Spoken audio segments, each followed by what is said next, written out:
Olá, nós vamos falar do manejo terapêutico da leishmaniose tegumentar.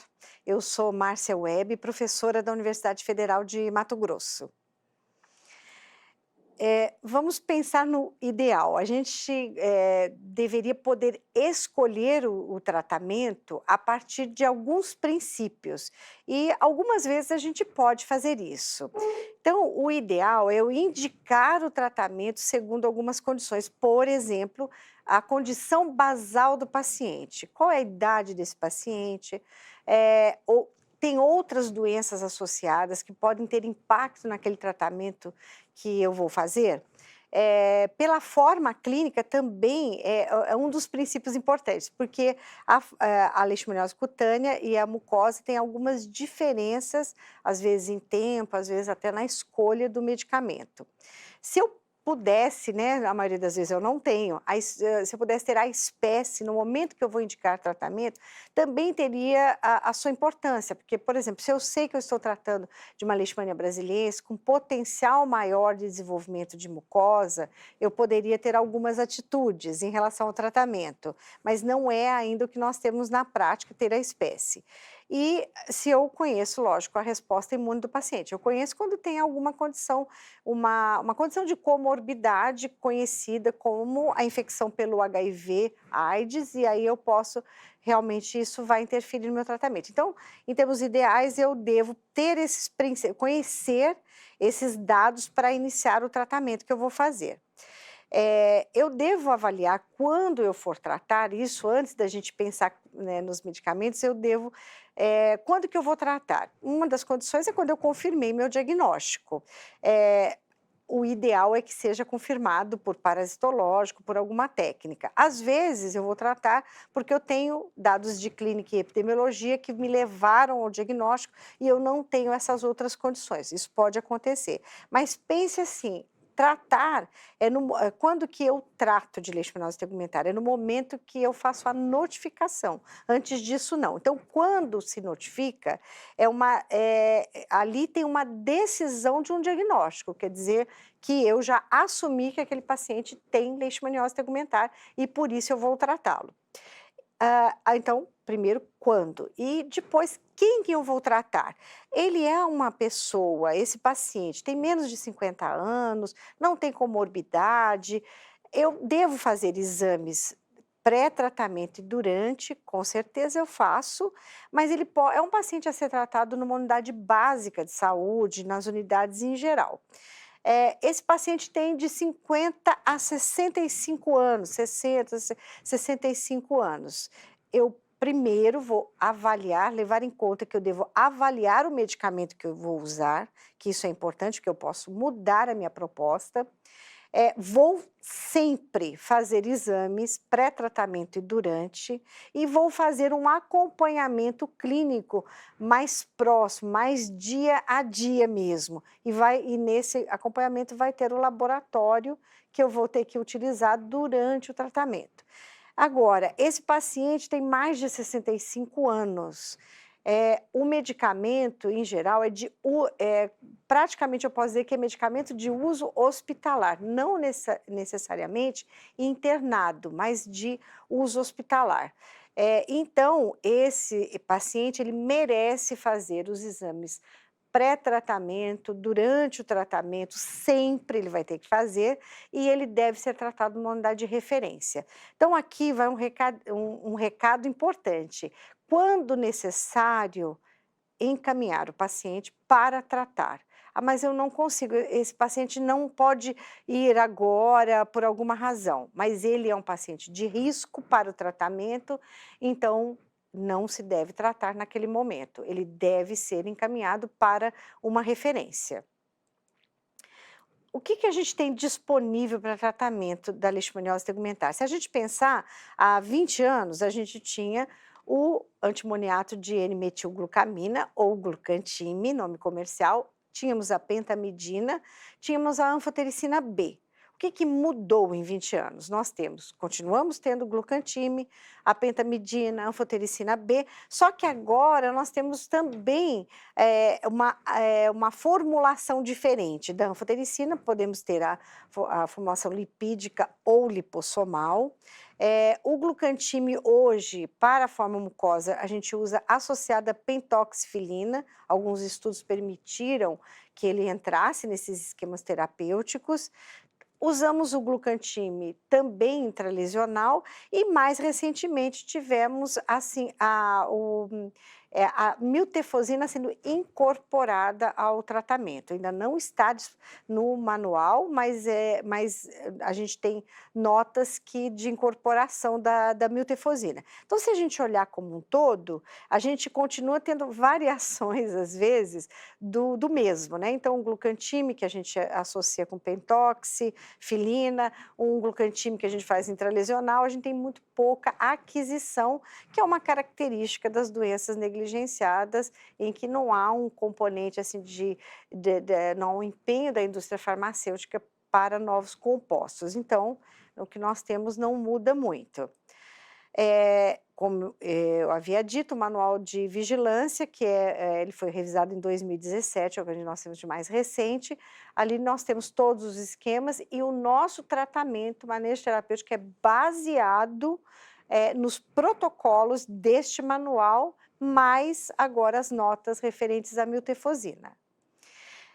O tratamento no manual, então, segundo o protocolo, ele pode ser feito a parte por medicamento, né, por escolha de medicamento, por forma clínica, e existem as situações especiais. Então, o tratamento, na verdade, ele está disponibilizado dessa forma para que possa ser consultado na busca, né, de como é que eu uso esse medicamento, está lá, por medicamento. Como que eu uso para essa forma clínica? Existe lá também o protocolo para cada forma clínica e as situações especiais. Então, por medicamento, a gente mostrou aquela relação, né, que a gente tem disponível. Então, o primeiro deles, ainda o de primeira escolha para a maioria dos casos, é o antimonial pentavalente. O nome comercial é o glucantime, que é disponibilizado no Brasil.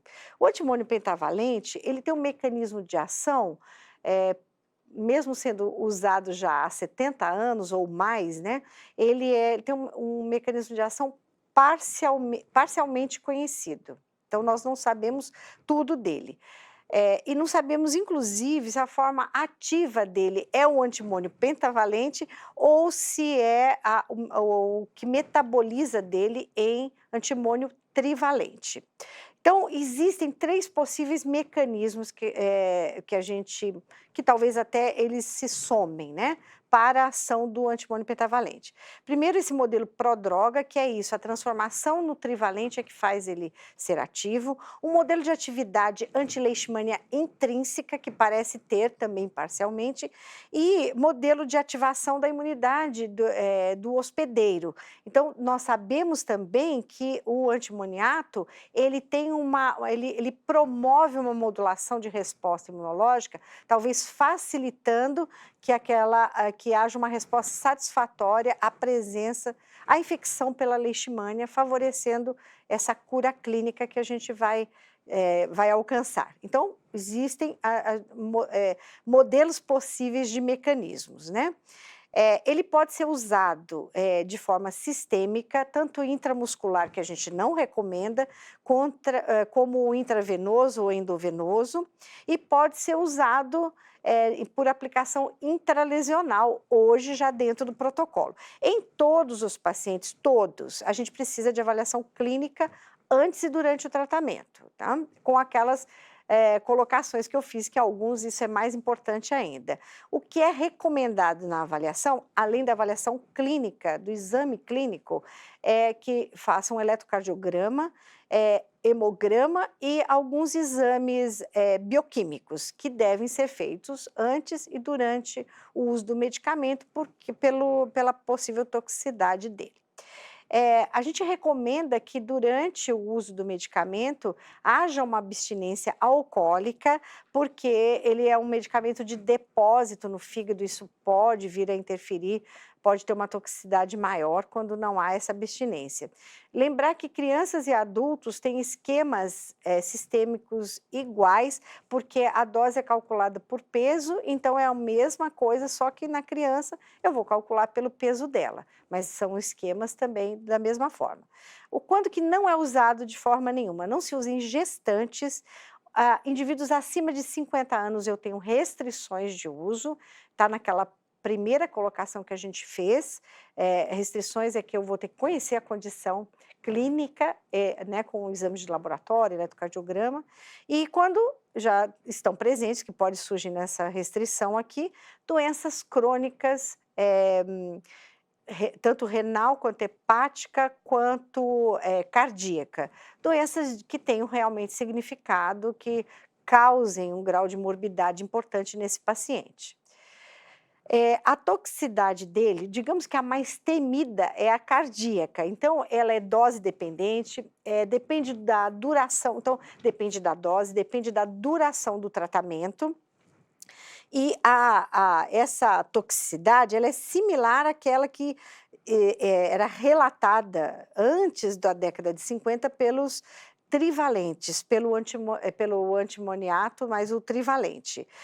O que pode acontecer com o eletrocardiograma a partir do uso mais prolongado desse medicamento, ou do uso indevido não acompanhado, a gente pode ter um prolongamento do intervalo QT, podemos ter um achatamento ou inversão da onda T e, se nada disso for acompanhado, podemos chegar até arritmias ventriculares. Veja, a gente vai chegar a essa condição exatamente porque não foi acompanhado pelo eletrocardiograma e não foi visto que está tendo uma alteração na repolarização que está fazendo esse intervalo QT aumentar. Se isso for observado, esse medicamento vai ser interrompido e não vai chegar a ter uma arritmia, por exemplo, que pode indicar uma internação e pode ser até fatal para o paciente. Então, essa é a toxicidade temida. A mais comum é aquela osteomuscular. A presença de mialgias e artralgias pode chegar a 60% dos casos em séries que a gente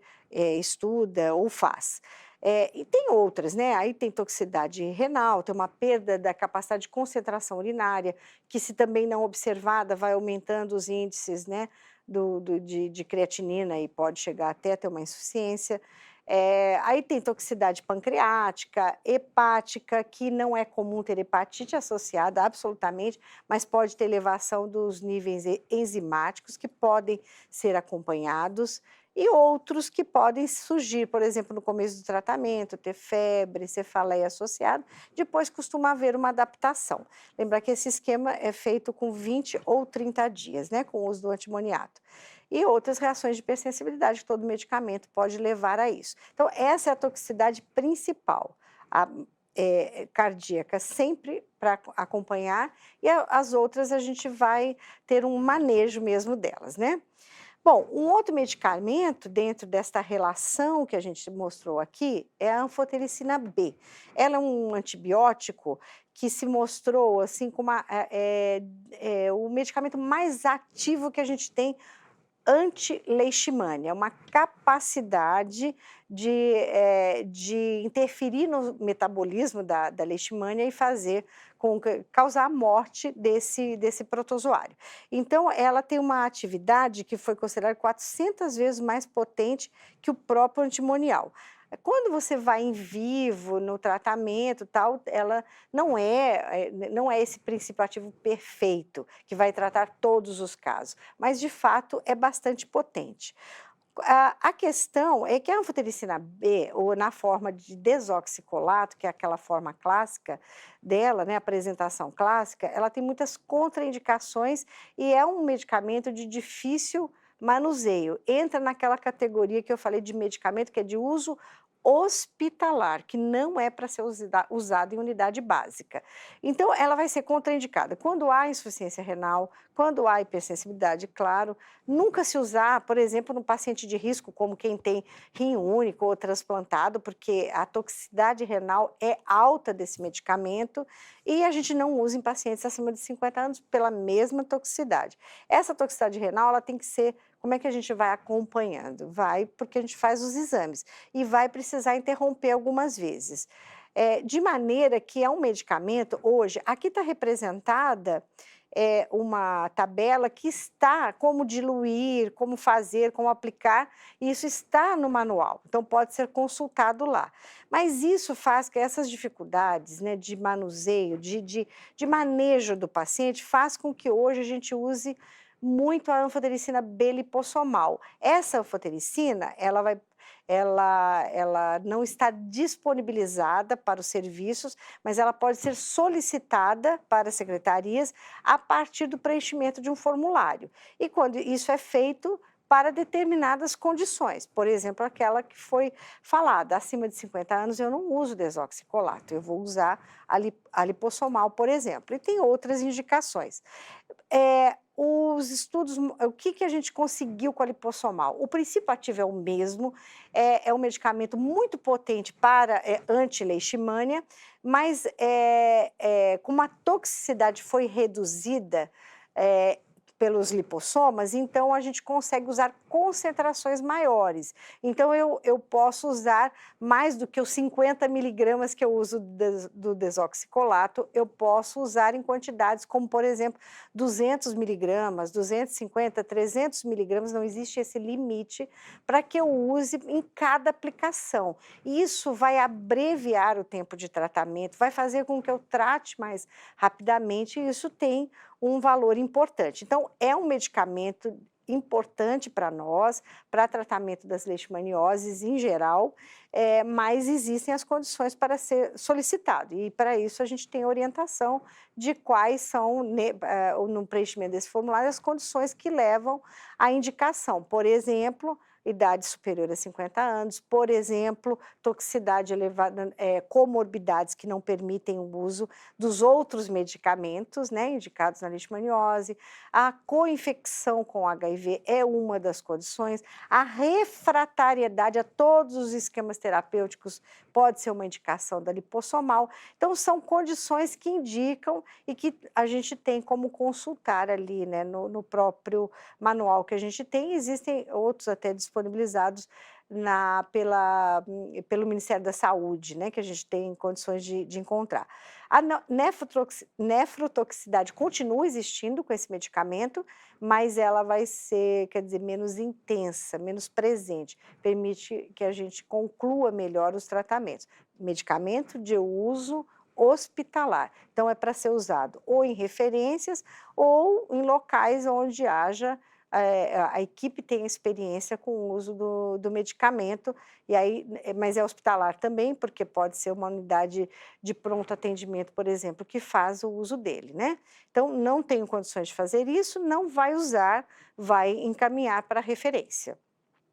Aqui também, como que é usado, tem quadros para cada medicamento, como utilizar, né? Então, aqui está disponibilizado no nosso manual. Bom, a pentamidina é um medicamento muito menos utilizado na prática, mas é uma arma que a gente tem potente também para tratamento das leishmanioses. Ela pertence a um outro grupo de medicamentos que tem ação antiprotozoário, ela não foi identificada primeiramente para leishmaniose, mas ela é usada e ela passou a ser o medicamento de primeira escolha para a leishmania, para leishmanioses por leishmania guianensis. Então, estudos ali no Amazonas, em áreas de predomínio da guianensis, da espécie guianensis, estudos mostraram que realmente a pentamidina tem uma boa ação terapêutica, então ela é um medicamento de primeira escolha nessas condições. É apresentado, tem que fazer a diluição dela, também temos no manual como se faz, né?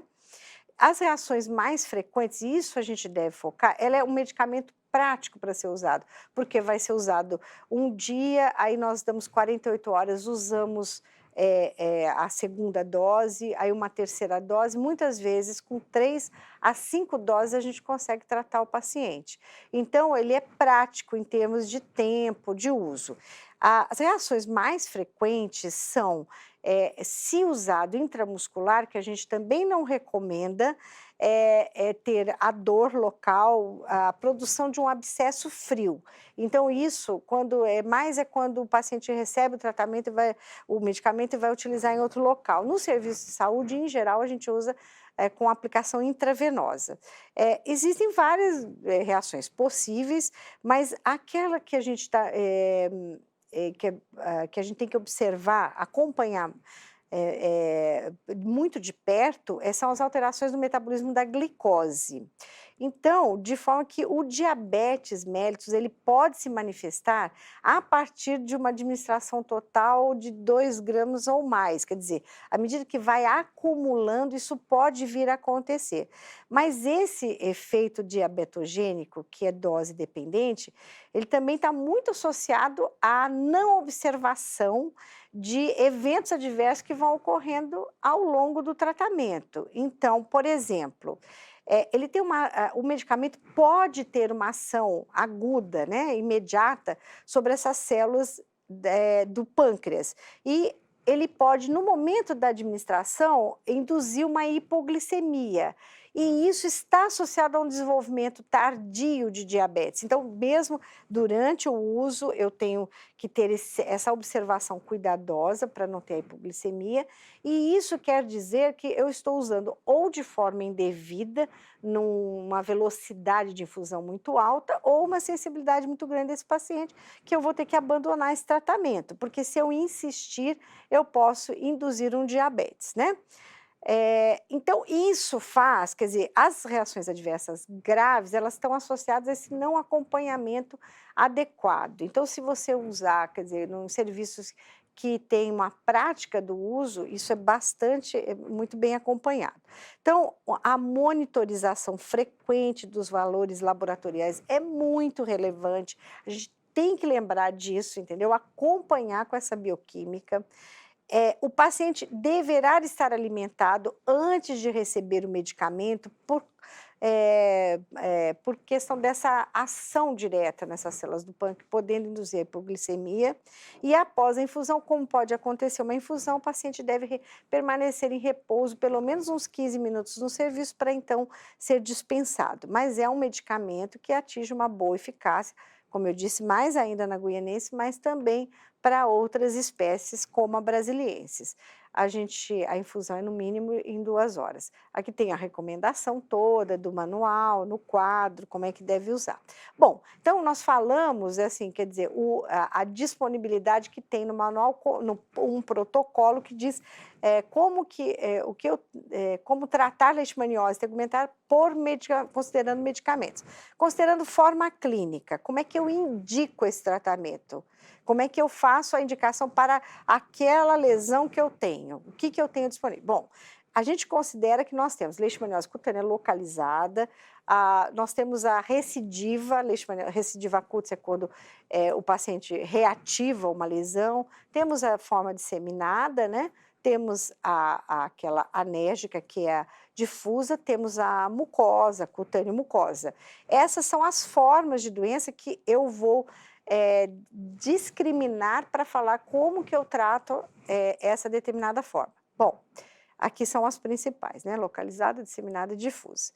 Também pelo manual, o que eu tenho? Se eu tiver uma forma localizada, eu tenho opções terapêuticas. Então, aqui eu vou falar desse específico. Então, na forma localizada, que é a mais comum, sem dúvida, né?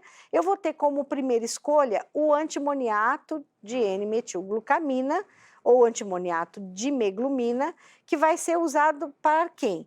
Para pacientes de todas as regiões brasileiras, exceto aqueles que têm comorbidades como renal, hepática, cardíaca, como a gente já havia falado, da contraindicação, ou que não seja gestante e que não tenha idade maior ou igual a 50 anos. Então, ele é a primeira indicação, desde que não tenha essas outras condições, todas essas listadas, tá? E qual que é uma primeira escolha para as outras condições que não pode ser usado? É a anfotericina B lipossomal, já é a indicação imediata. Aí nós temos outras escolhas, como desoxicolato da anfotericina B, tem a pentamidina como possível tal. Na condição da localizada, se for uma lesão única, porque nem sempre localizada é uma só lesão.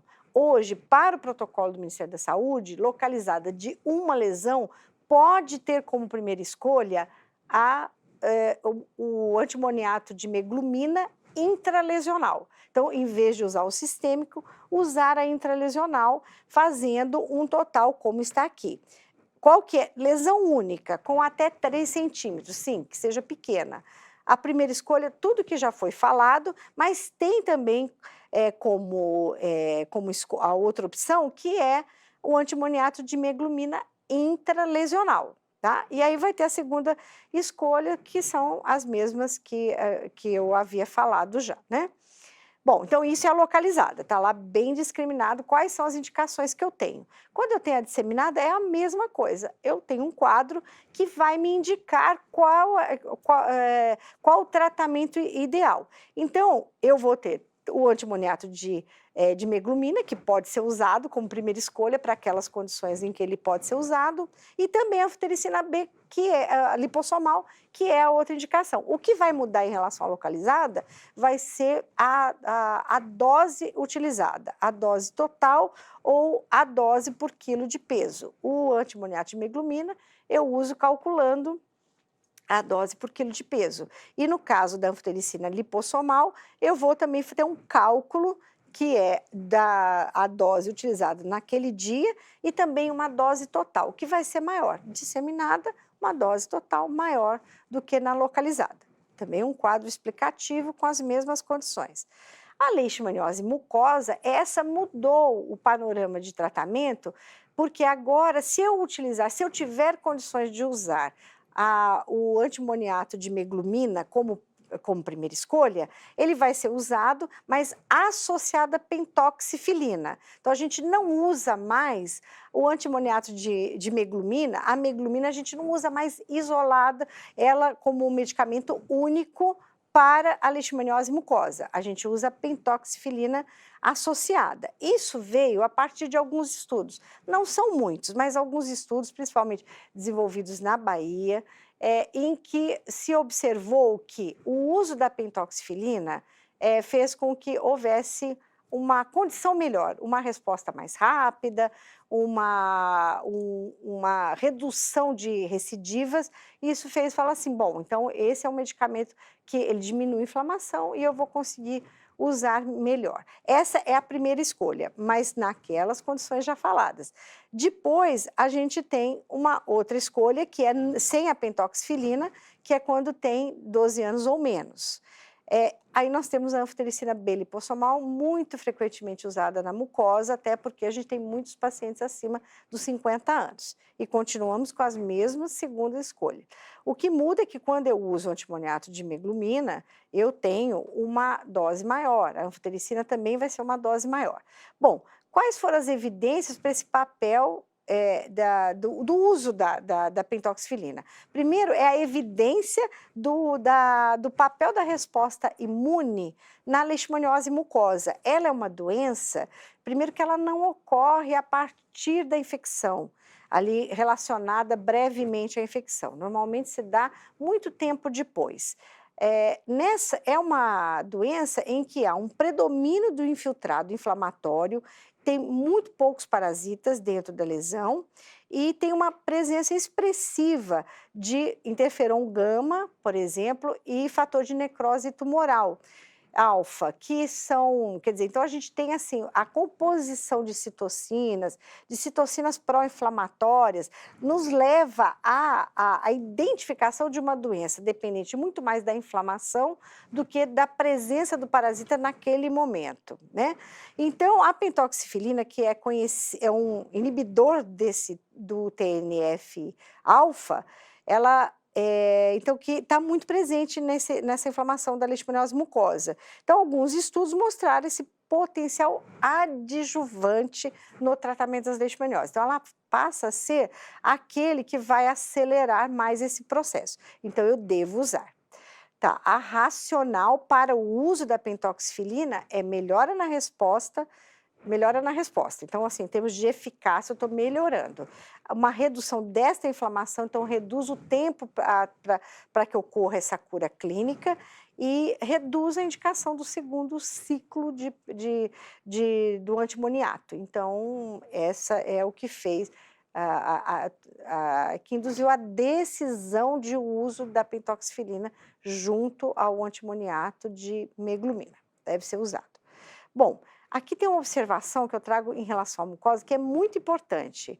No caso de lesões que não estão nariz, o septo nasal está presente em 95% das lesões mucosas, mas algumas lesões estão presentes em outros locais da cavidade oral e estendendo um pouquinho mais, por exemplo, faringe e laringe.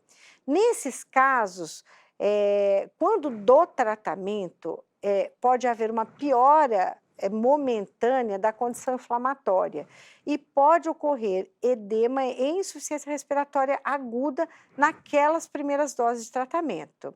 Isso é um fenômeno conhecido em outras doenças também, a inflamação piorada no início, né? E isso faz com que toda vez que eu tiver suspeita ou certeza de lesão presente em faringe e laringe, esse paciente deve receber os primeiros dias de tratamento em regime de hospitalização, regime de internação hospitalar, porque eu tenho que ter condições de assisti-lo caso seja necessário, né? Então, e se preciso, vou usar um corticóide associado e tal, mas o principal é que ele tenha assistência necessária, então a gente deve internar sempre. Tem rouquidão, tem uma extensão maior, não tenho exame para avaliar e eu vejo que toda a faringe dele está comprometida, esse paciente deve ser internado, tá? Para iniciar o tratamento, seja o tratamento qual for, não importa qual medicamento que eu vou usar. Bom, e tem as situações especiais que a gente havia comentado, que são principalmente a condição de coinfecção com HIV. Nesses casos, a primeira escolha já não é o antimoniato de meglumina, ele passa a ser uma segunda escolha quando eu não disponibilizo daquelas de primeira escolha. Quais são as primeiras escolhas? São a anfotericina B, tanto desoxicolato quanto a anfotericina lipossomal. Então, lembrar disso, paciente com coinfecção deve ser tratado em unidades que permitem o uso da anfotericina B, seja desoxicolato, seja a formulação lipossomal. E aí também temos quadros para indicar qual a dose, como que é feito e tal. Então, condições especiais que a gente considera, assim, para a gente gravar bem, são gestantes em que eu não tenho como usar nem antimoniato, nem pentamidina, o único medicamento possível, anfotericina B. Então, avaliar se eu devo tratar essa gestante, se devo, é com anfotericina B, seja desoxicolato, mas hoje em dia a gente já usa a lipossomal para gestante sempre, né? Idade a partir de 50 anos, todas aquelas considerações a avaliar, né? Insuficiência renal, hepática, cardíaca, avaliar o que temos disponível, né? Transplantados, então está bem hoje, mas é um transplantado, deve ser preservado, por exemplo, esse rim, né? A leishmaniose tegumentar com outros patógenos, então se eu tenho uma tuberculose, que é uma doença sistêmica, e fiz ao mesmo tempo um diagnóstico de leishmaniose, eu vou iniciar por essa doença de um potencial maior de letalidade, né, sistêmica, estabilizo o paciente para depois tratar a leishmaniose tegumentar, e a coinfecção, que a gente fala, e outras imunossupressões, que são sempre condições especiais que a gente deve avaliar com muito cuidado. Bom, O tratamento, então, tem que estar claro, o tratamento da leishmaniose tegumentar de pele, mucosa, ele significa risco, porque existe uma toxicidade elevada dos medicamentos. E leishmaniose tegumentar não é uma urgência, nunca é uma urgência, nesse caso. Então, não tratar se o risco for maior do que o benefício naquele momento. Então, se eu tenho um risco potencial pelo uso do medicamento naquele paciente, se esse risco é maior do que o benefício que eu vou levar naquele momento, eu realmente não devo indicar que ele se trate na minha unidade e eu vou encaminhar para um serviço de referência ou um serviço disponibilizado para atendê-lo nas condições ideais. Lembrar isso sempre, não tem coisa de tratar, não trata, é encaminhado, né? Bom, o que a gente tem de mudança no protocolo, que não está naquele protocolo, né, que a gente tem notas técnicas que adicionaram, né, medicamento, é a incorporação da miltefosina. Então, a miltefosina é um medicamento que ele foi desenvolvido inicialmente para tratamento de neoplasia, a primeira formulação dela.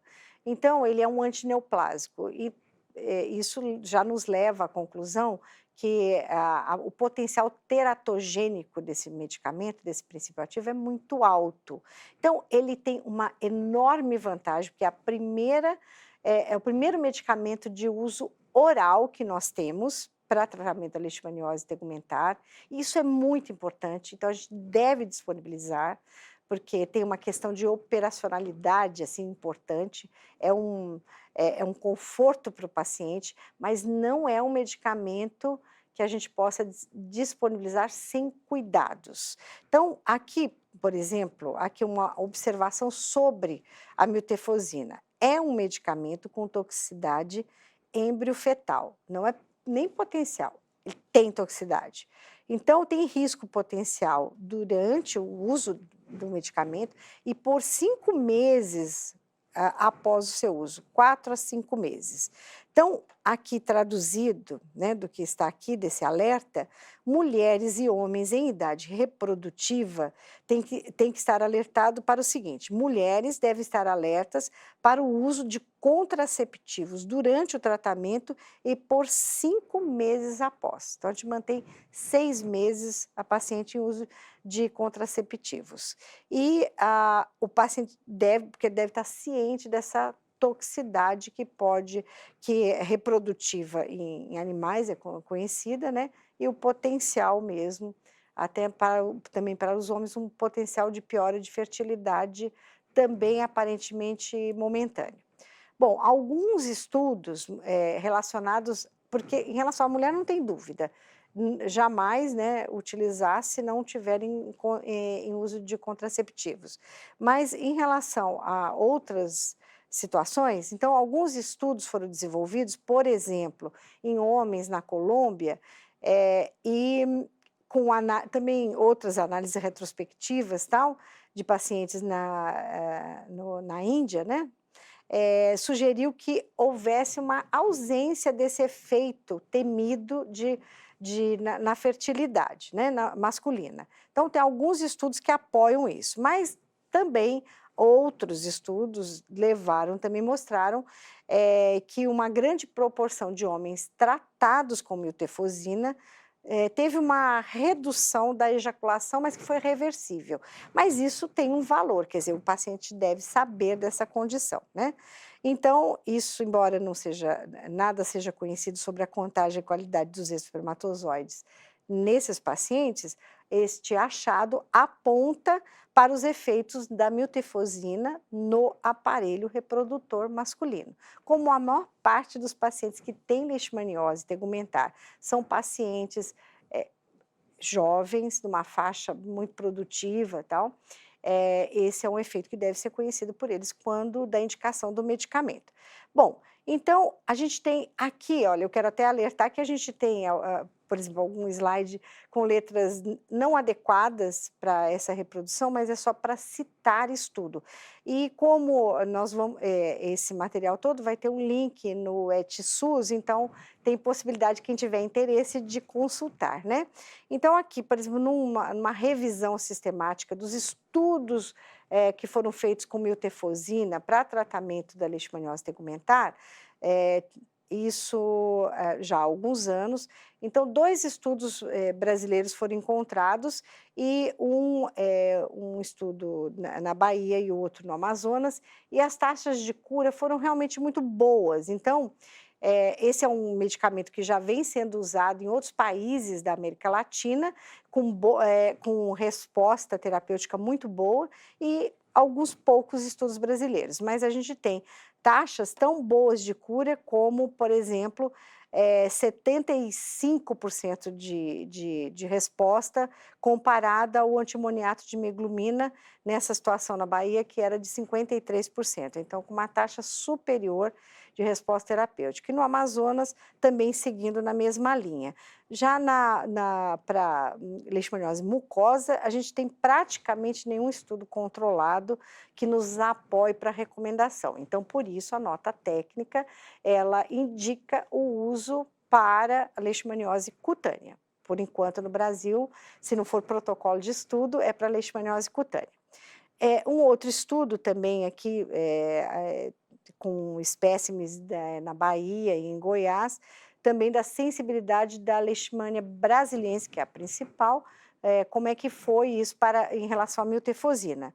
Então, foram avaliados 16 isolados de regiões diferentes e o que se viu é que não há diferença entre os isolados dessas diferentes regiões, tá? Então, isso também é bom, porque ponto é que a gente pode usar nas diferentes situações aqui no Brasil. Bom, aí um outro estudo que foi feito, né, em Brasília, né, num ambulatório de referência, também com resposta muito boa. Então, isso fez com que fosse incorporado. Como é que ela está sendo usada e está presente nessa nota informativa aqui?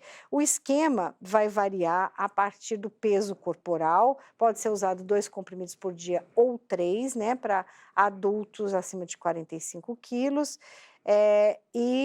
Ali você tem a relação dos principais efeitos indesejáveis, né, os eventos adversos. Esse outro da reprodutibilidade, toda a gente sabe que mas não tem uma abordagem, tem uma orientação, tem a abordagem da contracepção. E outros como, por exemplo, presença de náuseas, vômitos, esses efeitos digestivos são muito frequentes, então a gente tenta melhorar a condição de uso. Então, por exemplo, as etapas do tratamento, são 28 dias no total, esse paciente vai receber tratamento para 14 dias. O início deve ser orientado que quando do uso do medicamento deve estar acompanhado de uma refeição, então isso é importante. Se são 3 vezes, 3 comprimidos dia, no café da manhã, no almoço, no jantar, isso vai melhorar a tolerabilidade do medicamento, né? Depois de 14 dias de uso, quando estiver completando esse período de 14 dias, ele deve ser reavaliado pelo médico, aí ele vai receber o restante do tratamento com as mesmas orientações, né? Então, não é para se dar uma cartelinha com 28 comprimidos e pronto. Não, ele também tem que ser acompanhado, né? Então, a miltefosina, assim, um resumo, que ela é uma boa alternativa terapêutica, e isso se eu considerar a eficácia conhecida né, naqueles estudos, mas tenho que considerar que são poucos estudos, principalmente estudos clínicos randomizados, que é o ideal, a gente tem alguma coisa em andamento e tal. Bom, é uma alternativa sim, mas tem um perfil de segurança que merece um cuidado. Então, mulheres em idade fértil, é um alerta máximo. Homens, ação na fertilidade também deve ser avaliada. Gestante é proscrita jamais usar uma gestante, é óbvio. E criança tem muito efeito digestivo, não está preconizado no Brasil abaixo de 12 anos. Mas uso oral é o que todos gostaríamos, né, de poder disponibilizar. Então, é uma opção, não é uma substituição para todos os tratamentos. Nesse uso só na referência também está em avaliação isso. Alguns estados é somente na referência, mas isso está em revisão, né? E lembrar só, assim, uma lembrança só que para a forma cutânea difusa, que é essa forma rara, né, felizmente rara, é o medicamento de escolha.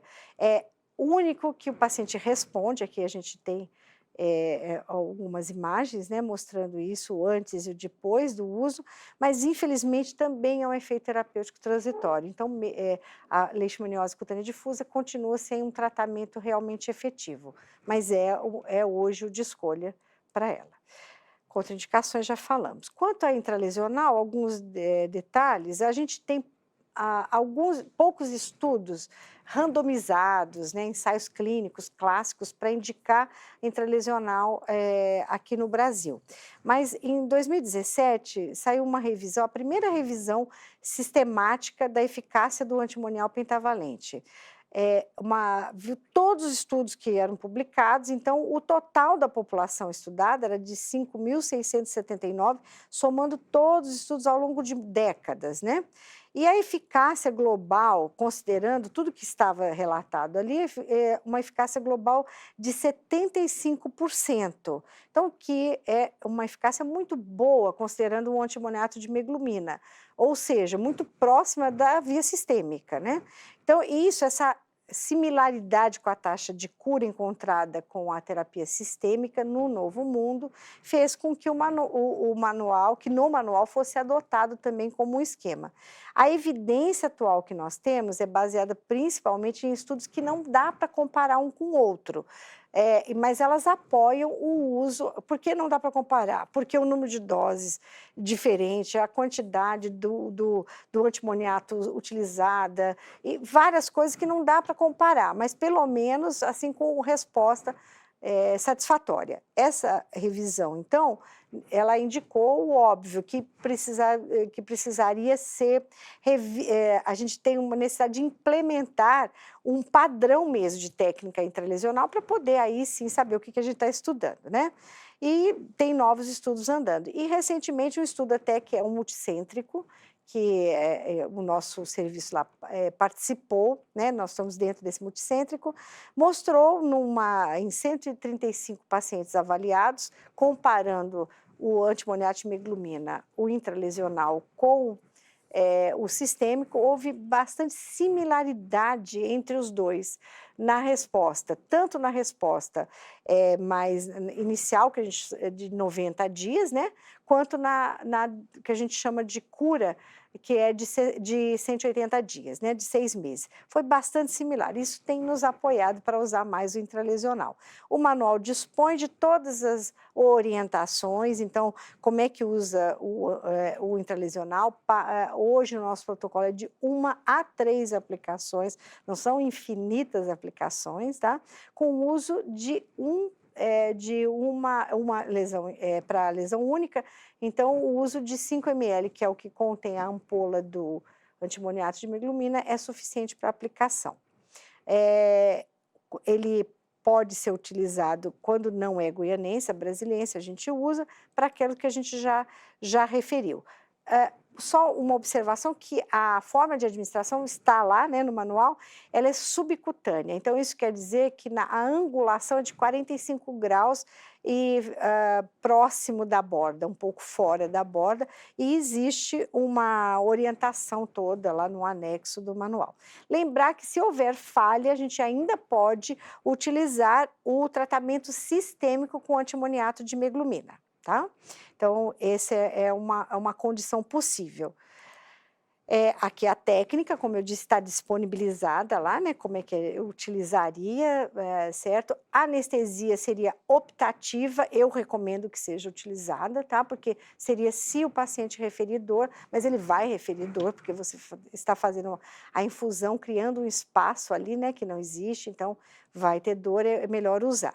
Então, a recomendação para o uso intralesional via subcutânea é restrita para a forma clínica de leishmaniose cutânea localizada e recidiva cutis, de acordo com aqueles critérios de indicação de tratamento local. No tratamento intralesional, pode ocorrer dor no local da lesão. Então, e lembrar, usar o uso do anestésico é importante, E lembrar que também os efeitos adversos podem ser os mesmos, só que de uma intensidade muito menor. Esse paciente precisa de acompanhamento, também precisa de exames de segmento, mas a intensidade de fato desses efeitos não desejáveis é muito menor. Então, a gente está ampliando, tentando ter mais opções, é como se eu tivesse, o ideal é eu ter a opção disponível para aquele paciente na apresentação clínica que ele tem, na condição clínica que ele, de base, né, essas condições basais dele, que eu tenha essas possibilidades de oferta. Não existe um único tratamento que vai substituir todos, mas hoje a gente já começa a ter algumas possibilidades. É isso.